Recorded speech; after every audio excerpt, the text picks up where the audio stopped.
Hello, and welcome to another exciting episode of the weekly Shonen Jump Breakdown for the week of August 7th. We start this week off with the One Piece character poll, and I have to admit, I'm a bit surprised by a lot of these. I say a bit, I'm very surprised. Luffy, of course, gets number 1, Zoro gets number 2, then you have Sanji at number 3. That makes perfect sense. That's exactly what I expected to happen. I didn't expect to still see Ace at 5. Law is at 4, sure. Jinbei jumped up to 6th. Yes, thank you. Chopper's at 7, Nami's at 8, Sabo's at 9, and Hancock is at 10. And I see Brook at number 19. And I get a little sad, because Brook has done a lot of great stuff this arc, and I really expected him to be higher up than he is. The rest is pretty good as you just, scroll through it all. But the Monster Trio absolutely got first, second, third. That was what we always expected to happen. We always expect them to be number 3, 1, 2, and 3. It was a big surprise last time when Law got number 2. But, the Monster Trio's back. Sanji's back. Zoro's going to be doing stuff next arc. They're here and most likely here to stay. I'd be really surprised and happily surprised if somebody jumped up ahead of one of them again. But all told, it's a pretty good list. Top 20, again, are Luffy, Zoro, Sanji, and then, of course, you have Law, Ace, Jinbei, Chopper, Nami, Sabo, Hancock, Shanks, Robin, Cavendish, Reiju, Usopp, Rocinante is still pretty high up there. Didn't expect that. Doflamingo, obviously. Crocodile at number 18? Number 19, Brook, 20, Frankie, and 20, Marco, who were tied. And that's the Japanese fans. And then, of course, the English fans, it's a little bit different. We still have the top 1, 2, 3. Luffy, Zoro, Sanji. But then it's Brook at number 4, as he deserves. Law at number 5. Nami at number 6. Robin at number 7. Ace at number 8. Shanks at number 9. Usopp at number 10, Carrot at number 11, 12 is Jinbei, 13 is Doflamingo, 14 is Blackbeard, 15 Sabo, 16 is Crocodile. He's still pretty high up even on the English side. 17 is Marco, 18 is Chopper, 19 is Frankie, and 20 is Hawkins. Next up, One Piece 874, and whoo, boy. A lot happens in this chapter. So we've got King Bomb being a real tree hero here, just forcing his way through the seducing woods. We have Nami winning over, it looks like anyway. She might not have completely won over, but it really looks like she won over Zeus. We've got Big Mom releasing a Ikoku sovereignty attack. We've got Luffy realizing that Big Mom has something to do with Elbaf, which could set off the Elbaf arc we've all been waiting for.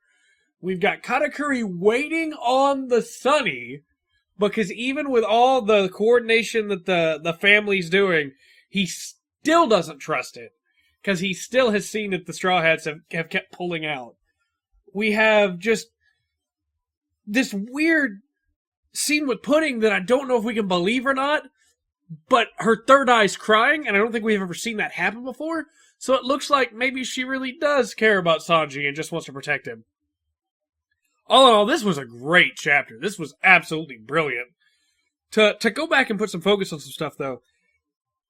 Prometheus coming out of the sky and incinerating King Bomb is probably one of the saddest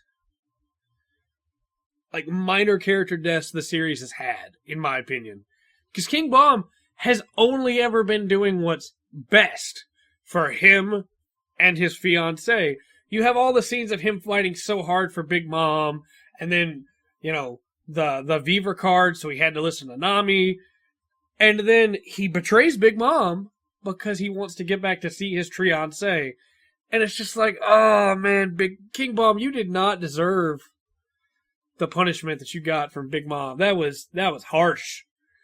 I really liked you, King Bomb. I mean, I figured you were going to die. There's no way you were getting out of this unscathed from the betrayal and everything that you've done. But man, that was rough to get cut in half and then get stitched back together and then get part of his face blown off and then to get incinerated. And the Straw Hats only barely got away from that themselves. They're not really in any great condition to fight Big Mom. And I don't know if Pudding is on their side. I don't know that there's much that she can do other than make a cake to get Big Mom out of it that will protect them. Now, I saw Roger's base review of this chapter go up a couple days ago, and I would very much like to see his idea come to fruition, where he expects Sanji to be the one to make the cake. And I think that'd be really cool, since, from the beginning, we'd all had this thought that Sanji's going to a place where they love food. Obviously, he's going to cook something. And, of course, the arc is 100% different from what any of us could have thought. There's no way anybody predicted all of this, and it's been great. This has been a great arc. Katakuri I know I'm all over the place here, but Katakuri doing the thing that villains should do more often in being, lying in wait on the cruise ship. No villain's ever done that before. Everybody just goes, oh no, we'll beat them. And Katakuri's like, no, we might not beat them. I'm going to be here to get them when they least expect it. I'm going to be here to get them when they're weakened from all the other fighting. I'm going to stop them. And I saw a bunch of people on Reddit saying Katakuri for Nakama because he's on the ship now. I don't see that happening ever. I don't ever think that could happen. But if it could, it won't, but if it could, that would be so cool to have Katakuri on the Straw Hats. Again, will never happen. Might as well just lay that idea to rest now, but for just a second, let's remember that it was a really cool idea. I don't know where else to go with this chapter's review because so much happened here. What do you guys think? Do you guys think that Pudding is going to betray Big Mom, that she actually does care about Sanji? Or do you think this is more of her act, more of her desire to make people think that she's on Sanji's side so that Chiffon will help her, but in actuality, she's still working for Big Mom? Or is she doing all this out of a sense of her own self-preservation? Maybe she doesn't care about Big Mom or Sanji, and she's just doing this to try and, survive. I don't know. I think it'd be really interesting to see if she is in love with Sanji, but still has to stay on Whole Cake Island. To see her kind of get, imprisoned or something by Big Mom, and then when they do eventually fight Big Mom much later, that Sanji be able to rescue her or something like that. I don't know. There's a lot I would like to see. This character of Pudding has really grown on me over the chapters, and I want to see more of her. I just wish... I both do and I don't. I do wish that we knew what she was actually thinking sometimes, but I think it's better that we don't. The only time that we've known for a fact what she was thinking is when she intended to kill Sanji. And then to find out that Sanji, complimented her third eye, said he thought it was beautiful. Nobody'd ever said that to her before, and she's just she's beaten. And I want to see more of her doing things like that. She's got this cool memory replacement power. I want to see if she does come to the rescue, is she going to remove all these memories from Big Mom's mind? Obviously, that's not enough. I mean, the castle fell. The whole wedding's been ruined. Big Mom has to remember all that. Pudding would have to remove everybody's memories. And if she does, what would that mean for the arcs to come? And then finally, I want to touch on Nami and Zeus. Nami has for a long time needed another power-up, in my opinion, to put her on the level with the mid-tier Straw Hats. Obviously, you have Luffy, and you have Zoro, and you have Sanji, and they're on a level all of their own. They're the Monster Trio. Now Jinbei joins and make that a quartet. They're on a level all their own. I mean, they are Shichibukai level. They are Warlord of the Sea level because they have Jinbei, who was a Warlord of the Sea. But then after that, you have, Robin and Frankie and Brooke. And I would say probably Chopper. And they are in this mid-tier level where they're strong. They're very strong. But they're not as strong as the first four, And then in the bottom tier, I would put Usopp and Nami. And if you'd asked me before, I would have probably said Chopper. But I feel like Chopper has come a long way with his ability to control his different points. And very much looking forward to seeing some new of those, by the way. But I feel like Nami and Usopp both needed a little extra push to push him forward, and Usopp kind of got that in this last chapter. His observation hockey has evolved. He can see through walls now when making his shots. He can see great distances now, even more than before when making his shots.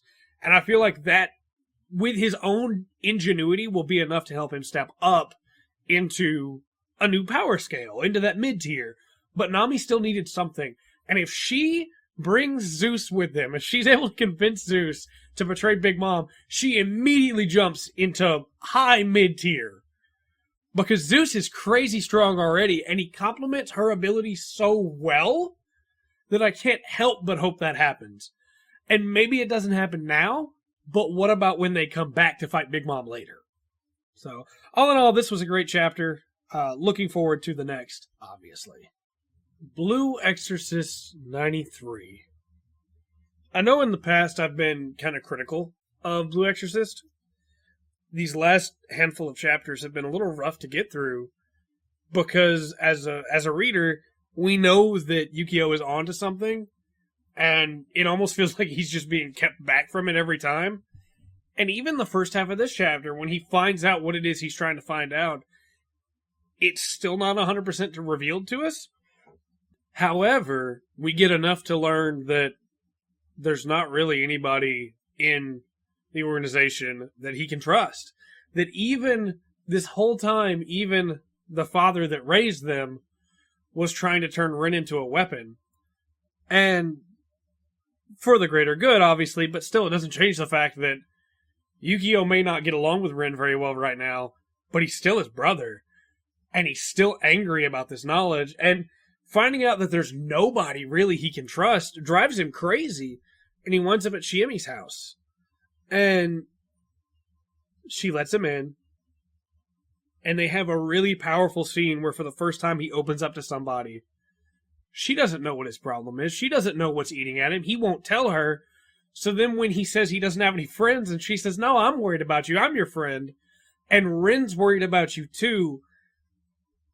Oh man, just the way it's drawn, where he loses his mind for a moment and is just so angry because he and Rin do not get along right now. Even though Rin has been trying to open up to him. And it's such a powerful scene because we've known this whole time that as they're both brothers, they both have this cursed bloodline. They're both the same when it comes to the powers that they have, and it's just that Yukio doesn't embrace them as much as Rin does. They're still bottled up inside. And when he bursts out like that, it throws back to the very beginning where everybody was constantly getting onto Rin for being angry, and even Yukio was getting onto Rin for being angry. But here's Yukio also losing it.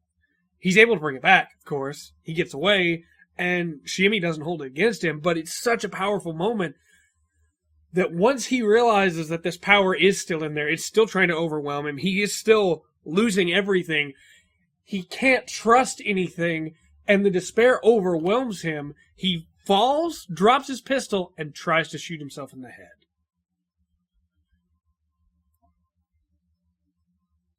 Say what you will about Blue Exorcist, but I think this chapter, this lead up to this moment where he tries to shoot himself, is some of the best character writing that I've seen in this entire series. I'm one of those people that didn't really like Yukio that much. I thought he was an interesting character, but I was on Rin's side of the arguments, where Rin can't control this power, and just because Yukio can, doesn't mean that he should hold it against his brother. This is where we learn that he can't control it. That he's been holding it back all this time, and he's not strong enough to stop it. And when, in a moment of desperation, he finally raises that gun to his head and pulls the trigger, the power comes out. And it stops the bullet. And now he's running wild. And Rin's going to have to be the one to stop him. Absolutely. Nothing else for it. It's just the way it is. And I really hope this doesn't end with one of them killing the other one. I really want it to end with Rin being able to pull him back and their relationship being resolved again. Because I do miss the brothers just being brothers together. And Rin still cares about his brother. Rin still wants Yukio to be around, and he worries about him. So, this series has come a long way, in my opinion, from where it was even probably, say, 6 chapters ago. Where there's been a lot of reveals, but there hasn't really been any great character growth. And Yukio's been slowly going down this descending, spiraling path of despair. Well, he finally hit rock bottom today, and it was great. That scene was so powerful for his character. And for it to immediately follow another really powerful scene with Shiemi, another character that hasn't got to do much the last handful of chapters, it speaks volumes for what the author can still do with these characters in a world that has kind of gotten a bit stale, to me personally. I don't know, I guess we'll see as the weeks continue where else this will go. Having a character attempt to kill himself is a very easy plot device to fall into, but this is not your rank and file attempted suicide. This is a character that we have seen over the course of this chapter has lost everything that he uses to keep himself sane. And then to see the little laughs here and there, and recognize as the chapter went longer that they weren't in the white text bubble anymore. They were in the black text bubble because the power was taking over. Such a great touch, and I just can't wait to see how this all turns out. Obviously, Yukio's going to be evil for a little bit, and they're going to have to stop him, and that's kind of a trope as well. But in this case, at least, I feel like it's well explained, and well-deserved. My Hero Academia 148. Toga's the best. Said it before, I'll say it again. Toga is the best. She patches up twice. They share this really, really happy moment for the two of them, where Toga's just like, yeah, we gotta do this together. Stick with me, Twice. And he's just like, my soulmate. And of course, Twice is great every time that he's in panel. But the plan's revealed. Shigaraki had planned the entire time for these two, Twice and Toga, to betray the Yakuza and fight back against them from the inside. It's so perfect! Of course that's something Shigaraki would do. And for him to remove the hand and show them his face just proves how much he does trust them to be able to do this. It was a really solid chapter.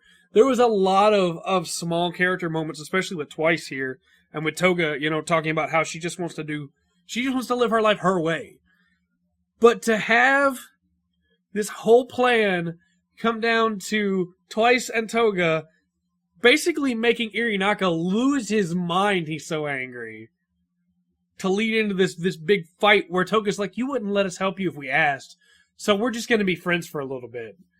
When talking to Deku and to Night Eye and to Aizawa. On top of all that, Night Eye was great this chapter. Of course somebody who normally looks into people's future will be able to move a little bit faster than everybody else, because he's used to that. He's probably used to being able to noticing just the muscle movements that people have. Great chapter. Great chapter. Just as usual, My Hero Academia does not disappoint, and I can't wait to see the heroes have to team up with Twice and Toga to take down Overhaul. Dr. Stone 22. Ramen. Senku comes up with this brilliant plan to make ramen. As usual, faces on point. Feel like I don't have to say that anymore. Dr. Stone, for 22 chapters, has delivered some amazing faces, and these are just as good as the others. So, this ramen plan is brilliant, by the way, because of course they'd never be able to have something as interesting and as different tasting as ramen, especially if they're just used to eating fish all the time. It's super clever. And then to balance that out with the fact that Senku is over here, just plotting to gather this army using ramen, and they make a ramen cart? Yes, absolutely yes. There's also some really good little character moments, like Chrome telling Kohaku he doesn't consider her a girl, Senku telling Chrome about the discovery of ramen, about how it was somebody just like him. That's a really nice touch. You have Kohaku telling Senku that from the outside it looks like he's just trying to share his ramen, being a nice guy and share his food, but every word he says is like a bad guy. Great chapter. Really, really solid chapter. I love the little attention to detail, like the fact that even in this strange time, the girls are just talking about how they want to find love, and the guys are just talking about how they want to eat something other than what they already have. It's a nice little touch that we see that not everybody in the village is like that. Obviously, Genro and Kinro just want to do their job, you know? Obviously, Kohaku is interested in the weird stuff that Senku's doing, and Ruri wants to tell stories. But then you have the three girls that want to find boyfriends. They want to find somebody to spend their time and their lives with.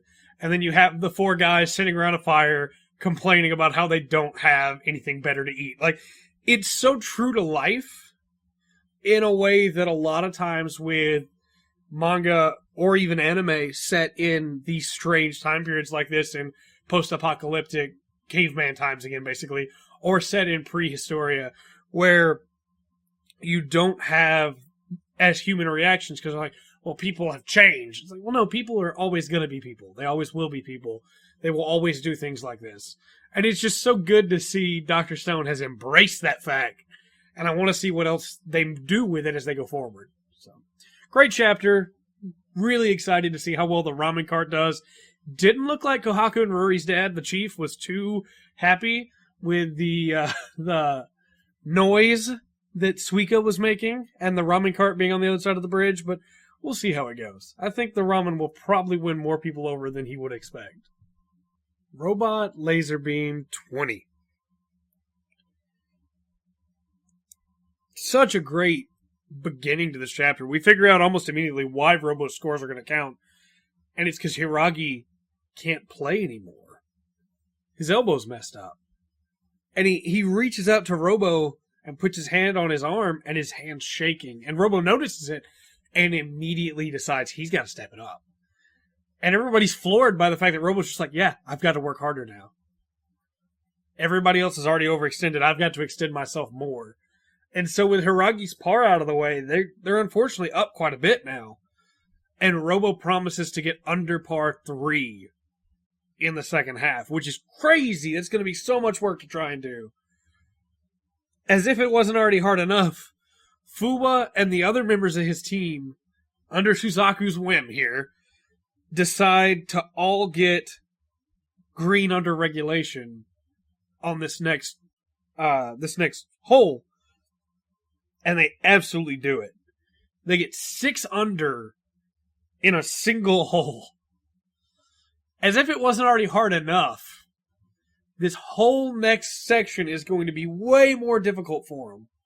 They don't have Hiragi to keep sinking his pars, and now the entire enemy team is stepping it up.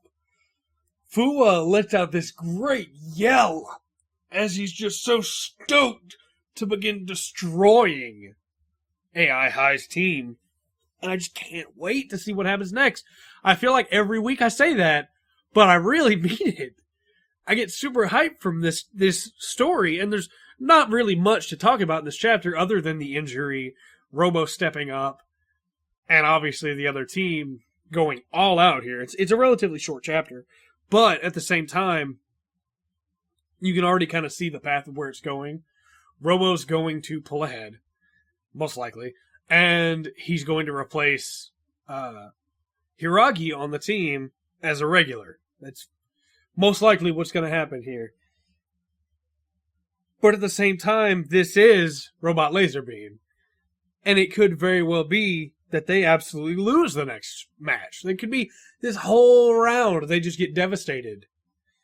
It's entirely possible. And it's just crazy to see the amount of pressure that's being put on our team now by the enemy team. They know exactly what they're doing. They see that Hiragi's not here, and they decide to go all out.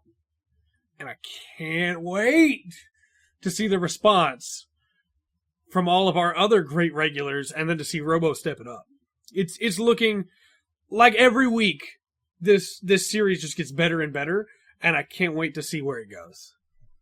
Not gonna lie, Black Clover 120, I was really hoping for the fight between Luck and Rel. But this is still a pretty interesting setup we have here. Yuno and Noel teamed up with Ringguard, who's an interesting-looking new character, a senior Magic Knight 4th class from the Mantises. Looks like they could be dying.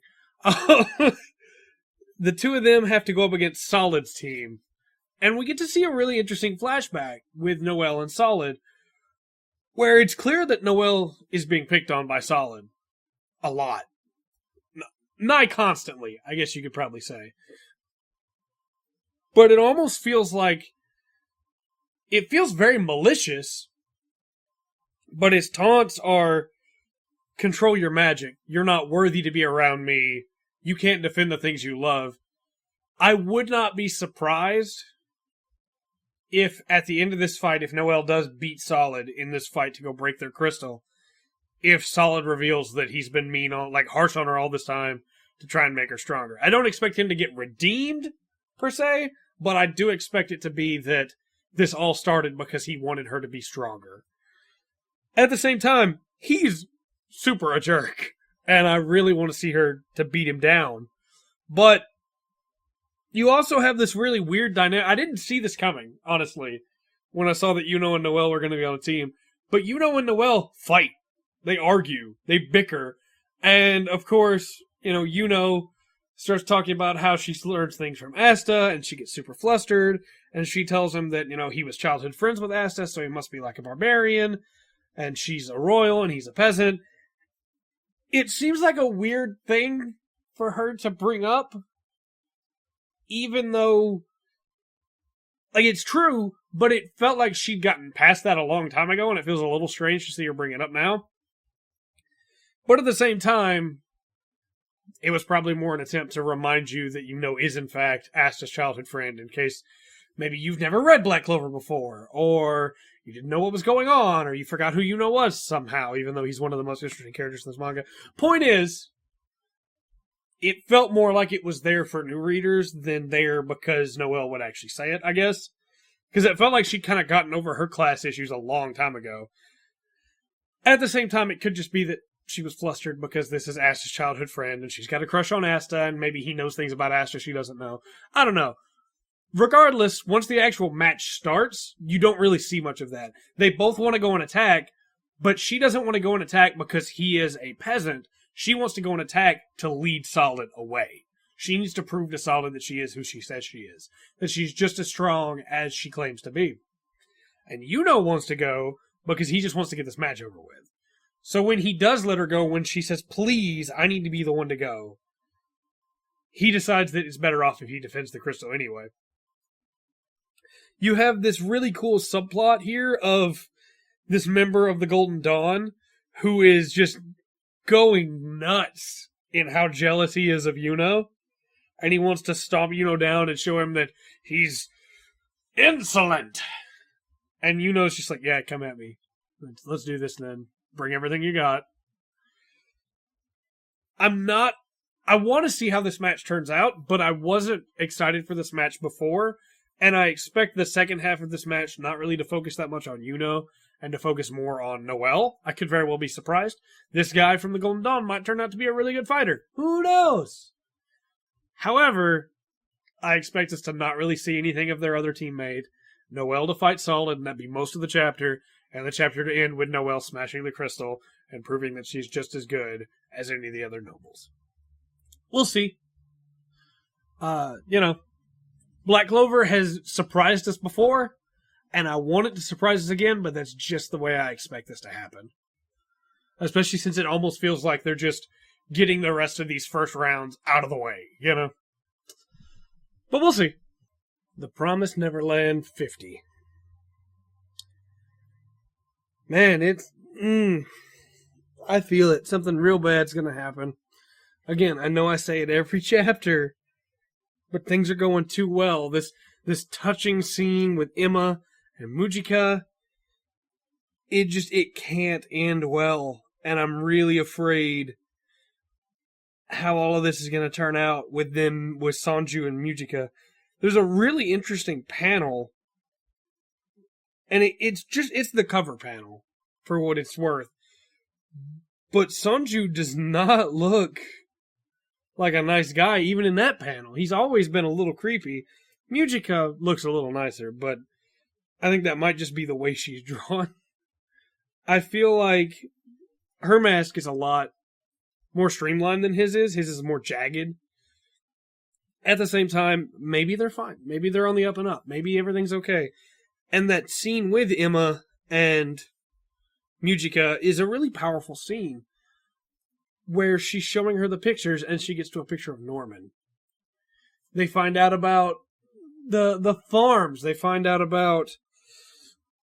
Again, I know I'm jumping around everywhere like I was with One Piece earlier, but there's a lot to take in here. The mass production farms, the only 4 high-quality farms, and then you just have this, overall of it, this terrible sense of dread. Because they're about to leave Sanju and Mujika, and they're about to be alone again in this demon world with no one else around. At the same time, you have that really interesting moment where Mujika speaks her own language, so Emma can't hear her, and says, yeah, it's true that our appearance has changed over the years. Is eating humans causing the demons to resemble humans? Or is it that the 2 races were never that separate in the first place, and they've always been closer to each other than they might want to admit? As usual with Promised Neverland, the author's definitely going somewhere with all this, and I can't wait to see where it goes, obviously. But I'm really excited more for the lore and finding out more about what's been going on in the world and where these demons came from and all the other things that go with that than anything else. Than even with the kids, really. I love the kids. I worry for the kids. I feel this terrible sense of foreboding for the kids, but very much want to see what's going on and how things got this way. And I know we got a lot of that story already, but there's definitely still more to tell. And I still 100% believe that Norman is alive and has probably become a scientist.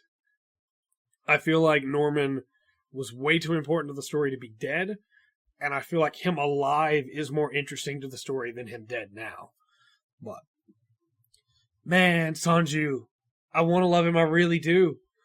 And after this whole arc is over, I probably will go back and read some of these chapters and be like, man, Sanju, you were a great guy.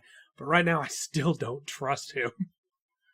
His comment about how, so these are top-class brains, like, something about that line just made me go, ugh. Okay, Sanju. We never learned 26. This is everything I wanted this chapter to be, where Yuiga is super conscious of Sakamoto now and doesn't know what to do. Super conscious in a way that he hasn't been with any of the girls before. To the point where even when she bumps his elbow, he's super freaked out by it. Because he's never focused on stuff like that. He's always been about his studies. And to have him trying to deal with that, trying to cope with all this, while still trying to deal with his own conflicted feelings as her tutor, is really good in a way that I was afraid this chapter wouldn't be. We do eventually get back to the status quo, like we always do in harems, but at least in this case, there was a good reason for it. You know, over the course of the chapter, he's paying extra close attention and seeing things he normally wouldn't, and having to deal with the different conflicting feelings that he's feeling. That was a poor choice of words, Trey. You guys can write in the comments how much you enjoyed that little anecdote. But he's struggling with it. He honestly is. And so when, they finally do get to this moment where she asks him if he has anybody he cares about, he answers honestly. He's like, no, of course not. Not until exams are over. I don't have time for that right now. And so then she's like, yeah, of course. Yeah, this makes perfect sense. Yep. All right. Yeah. Cool. All right. Let's go. And then he just blurts it out because it's on his mind. He was surprised. And he just asked, is the person you have a crush on me? And she, of course, immediately is like, no, of course it's not. Let's get going. We got to get home. Come on. You're crazy. And he believes it. Whether he honestly believes it or just takes it at face value yet, we don't know for sure. It seems like he kind of believes it, but at the same time, Yuiga's not that dumb. So I would like to see him question it in the future. But for now, he can just believe it, and things can go back to the way they have been, as they always do in a harem. But Takamoto has this really good moment where she's like, of course I said no. why wouldn't I say yes? But of course I said no. Because he's got his studies, and I don't want to get in the way of that. And then she's like, yeah, and if he rejected me, we wouldn't be able to be the way we are now. After exams, then I'll do something. So what I love the most about this is that, harems, you get stuck in the status quo. And there'll be moments where one girl pulls ahead a little bit, but then you get pulled right back into the vortex that is the standard as the way a harem is supposed to go.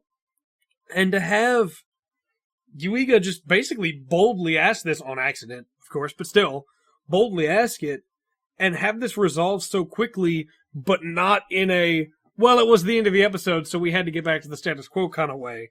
In a way that makes perfect sense, honestly, for the two characters. It's really refreshing in a way that We Never Learned has been quite a bit lately, and it is quickly becoming one of my favorite harems because of that. You also have the fact that now there's a firm deadline.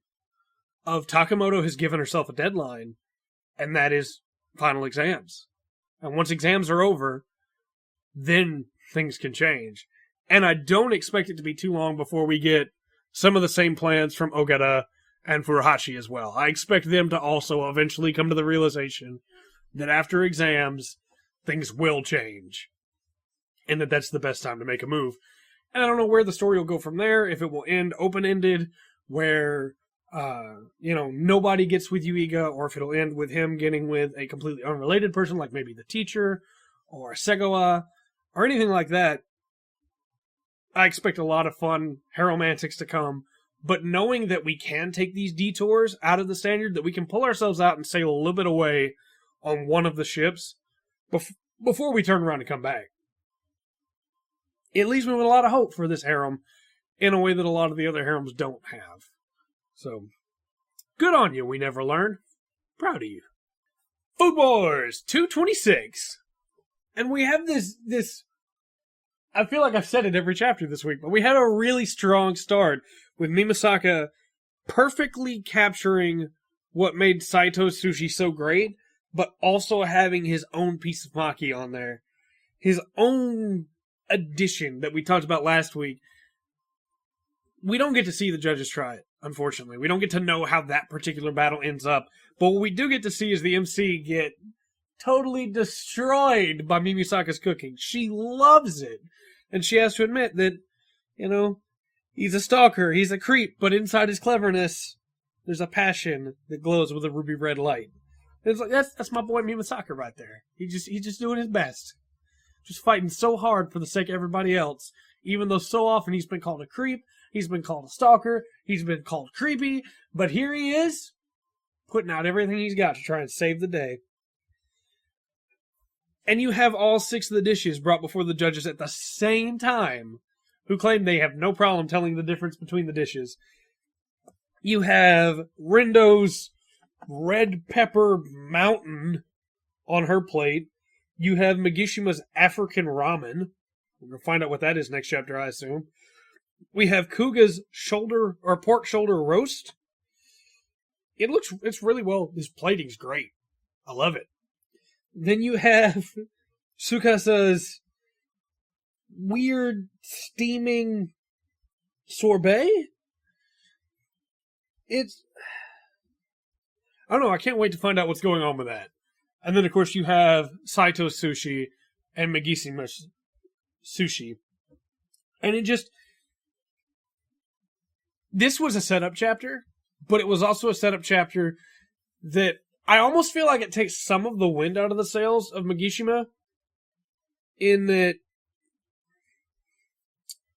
I just realized I said Magishima earlier when I meant Mimisaka, and I said it again just now, and I meant Mimisaka. It takes a bit of the wind out of Mimisaka's sails when it comes to the surprise of how good his sushi is, for the MC to reveal that it's just as good as the other sushi that she's had from the Council of 10. That would have been a really nice surprise to have the judges say, but I feel like they got that out of the way now so that they can have the judges focus on some of the other matches, because his sushi's not going to be what wins this match or loses this match for him. It's going to be his individual piece of sushi, the one that's separate from the ones that Saito made, because the rest of the ones he made are exactly the same as Saito's. I'm really interested in finding out which of the dishes are better. I didn't expect us to get all of them presented to the judges at once, and it's not too much of a stretch to think that next week we might get all of the reveals of the winners right at the same time, too.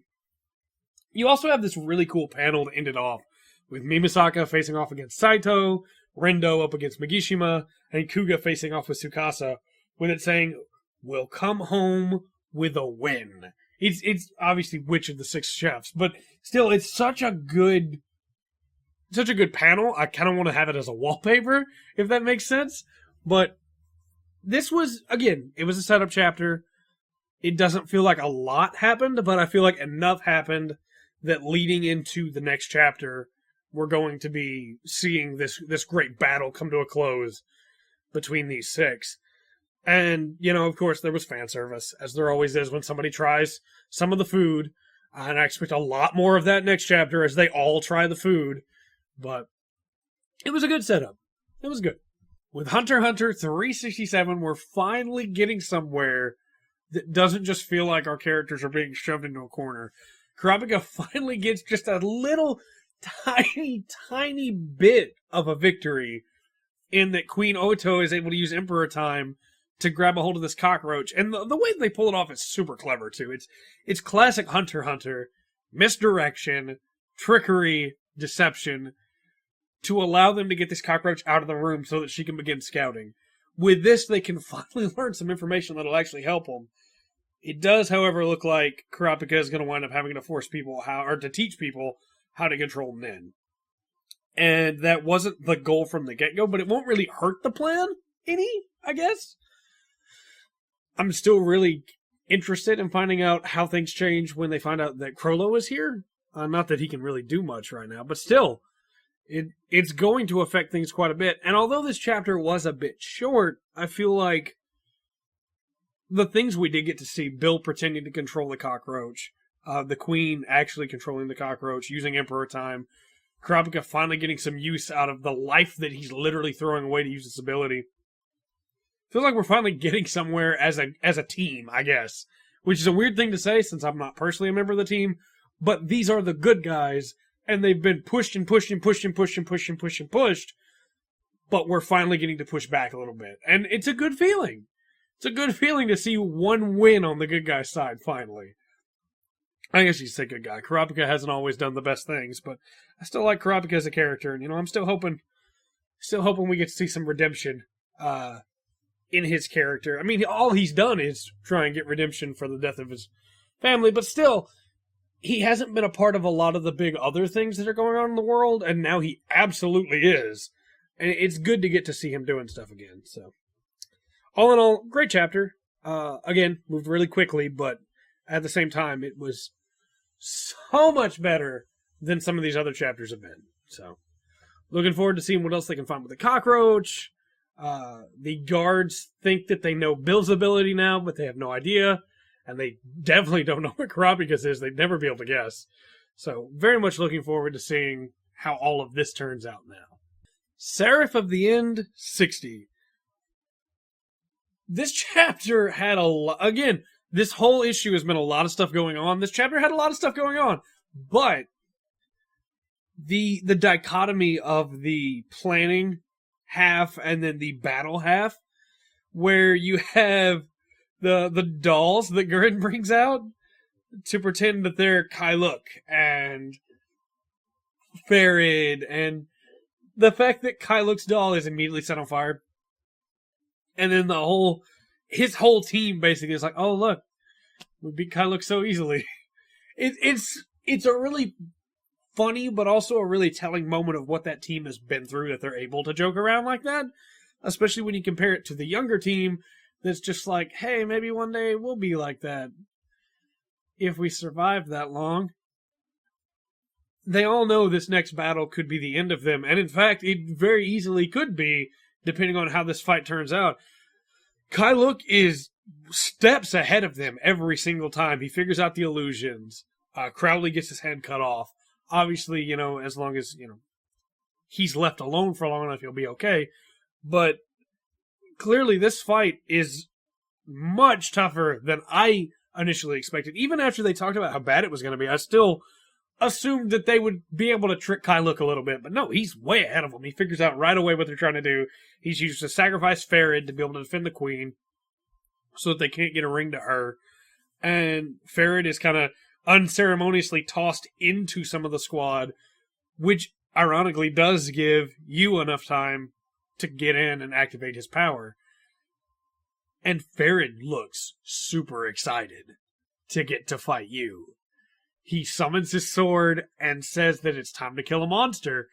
And it's just like, okay, the real fight starts now. Everything up to this was just the prelude. Everything up to this was Kyluk playing around, and now he's ready to fight.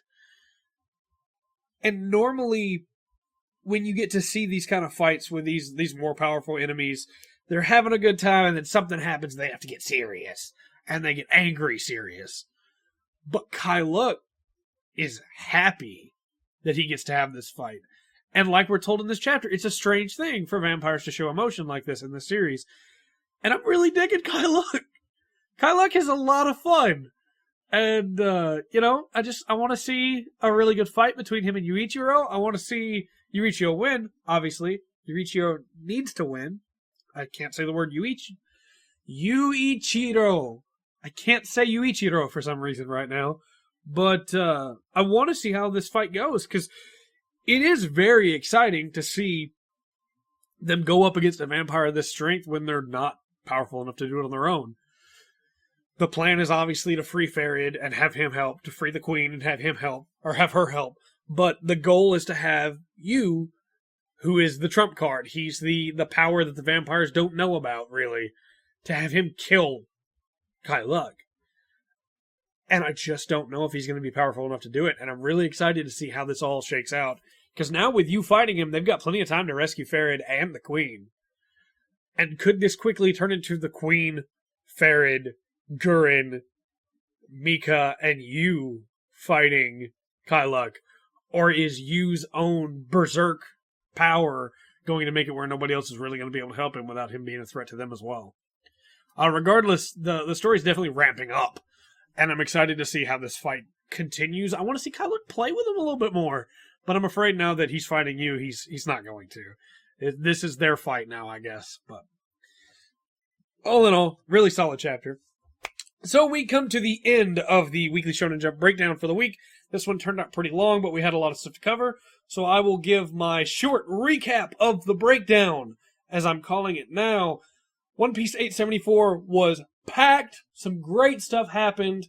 And overall, it was a great chapter. I would absolutely give it 2 thumbs up.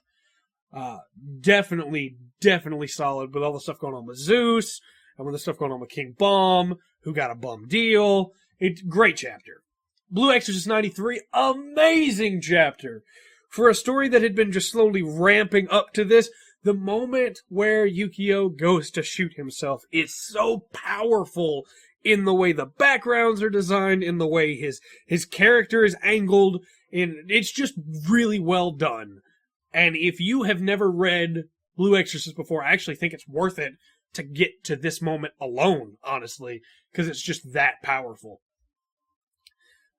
Definitely great chapter. My Hero Academia 148, really good setup chapter. Not a lot happens, but enough happens to where, you know, it was solid. I'll definitely give it a thumbs up, especially all the stuff with Twice and Toga, the two of them interacting together, and then the stuff with Shigaraki trusting them. Solid chapter. Oh, and then, of course, how could I forget the plan? The plan to destroy the Yakuza from within. Really solid setup chapter. Dr. Stone 22. Ramen. Making ramen. Really solid chapter. Again, just constantly pumping out these great chapters, Dr. Stone. Robot Laserbeam 20. Great. This was more of a character chapter than it was an action chapter, but it was a really solid character chapter, in my opinion. With Robo taking over for Hiragi, and Hiragi's hand shaking, and Robo declaring that, you know, he's going to get this minus 30, or minus 3, minus 30. Whew, that'd be a game of golf. But this minus 3, just really good. Black Clover 120, it was a pretty solid setup chapter. Again, I still feel like some of that dialogue with Noelle and Yuno was a little... It felt like it was Noelle's dialogue from like 100 chapters ago. But, you know, hey, it's fine. When we actually got into the match, everything was good. Looking forward to Noelle versus Solid. Very much so. Want to see how that turns out, hoping for a surprise. The Promised Neverland 50. Still don't trust Sanju. Great chapter. Really good, especially all the stuff harkening back to Norman. It's a good recap for people that may not remember everything going on, but it doesn't feel forced. It's just a really good moment with Emma and Mujika there. We Neverland 26. We are back to the status quo, but we are there for a good reason. The ships are still sailing. Great chapter. Really impressed. Food Wars 226. Another great setup chapter. The reveals will be next week when everybody taste tests everything. Great chapter. Hunter x Hunter 367. We're back. We're back in town. Good stuff is happening again to the main characters. Well, Kurapika, but still, great chapter. Seraph of the N60. This was a really fun chapter. It was very interesting. I'm going to say good chapter. 2 thumbs up. Absolutely great. Great issue of Jump this week. Hype turns all around and a lot of setup. But that setup is going to be payoff next week, and I can't wait for it. Thank you again for listening to the Weekly Shonen Jump Breakdown. I have been Trey. If you have any comments or questions, put them in the comment section below or email them to the fullspectrum@gmail.com. Full Spectrum Podcast, that is, at gmail.com. Caught myself there. And we will definitely get back to you on it. Thank you very much for your time, and remember to always enjoy the full spectrum of what Jump has to offer.